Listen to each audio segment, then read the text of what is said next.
Hi అండి అందరికీ. ఈరోజు మన రోడ్లో రుబ్బుకునే మినపప్పు పచ్చడి ఎలా తయారు చేయాలో చూద్దాం.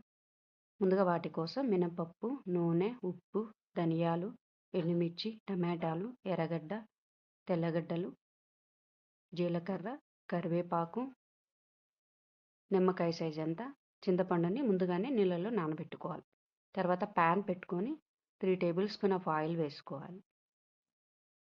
ఆయిల్ బాగా హీట్ ఎక్కాక పావు కప్పు మినపప్పును వేసుకోవాలి.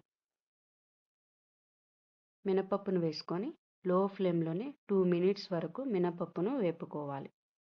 హై ఫ్లేమ్లో లేకుండా లో ఫ్లేమ్లోనే వేపుకోవాలి. మినపప్పు బాగా బ్రౌన్ కలర్ వచ్చినంత వరకు వేపుకోవాలి. మినపప్పు బాగా వేగిన తర్వాత పావు కప్పు ధనియాలను,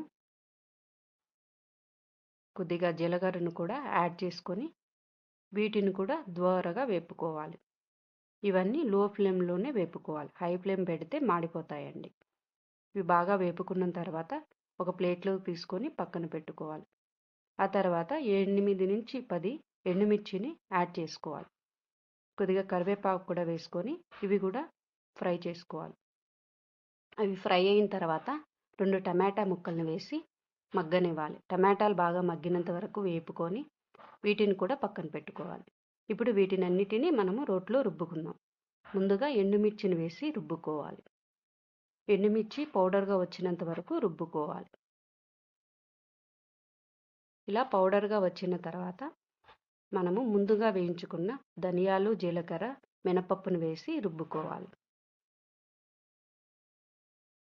మినపప్పు బాగా మెదిగిన తర్వాత మనము చింతపండుని,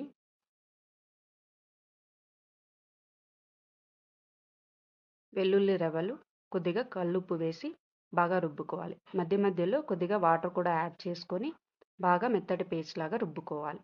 ఆ తర్వాత వేయించుకున్న టమాటా ముక్కలను కూడా వేసుకొని మెత్తటి పేస్ట్ లాగా రుబ్బుకోవాలి. చివరిగా ఆనియన్స్ వేసుకొని రుబ్బుకోవాలి. ఉల్లిపాయలు ఎక్కువ ఉంటే అంత టేస్ట్ అనేది బాగుంటుంది. ఈ పచ్చడి వేడి వేడి అన్నంలోకి సూపర్గా ఉంటుంది. కొద్దిగా నెయ్యి కూడా యాడ్ చేసుకుంటే చాలా బాగుంటుంది.